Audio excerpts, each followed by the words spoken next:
ज्येष्ठ नेते व माजी मंत्री आमदार एकनाथरावजी खडसे, केंद्रीय क्रीडा व युवक कल्याण राज्यमंत्री रक्षाताई खडसे, राज्याच्या मंत्री पंकजाताई मुंडे आणि माजी खासदार डॉक्टर हिनाताई गावित तसेच ॲडव्होकेट रोहिणीताई खडसे यांच्याविषयी विजय चौधरी यांनी अत्यंत गलिच्छ, अश्लील आणि आक्षेपार्ह वक्तव्य केले होते।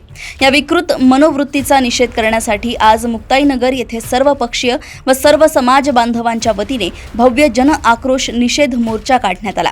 महिलांचा सन्मान हाच आपला स्वाभिमान आणि विकृत प्रवृत्तीचा तीव्र निषेध अशा जोरदार घोषणाबाजीने संपूर्ण मुक्ताईनगर परिसर दुमदुमून गेला होता।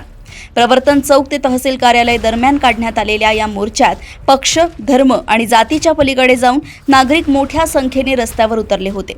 विशेषतः महिला, युवक आणि सर्व पक्षीय कार्यकर्त्यांची यात मोठी उपस्थिती पाहायला मिळाली।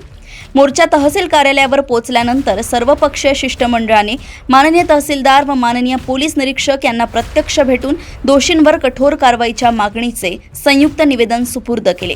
जळगाव येथून आवृत्ती संपादक मनोज बारी यांची रिपोर्ट।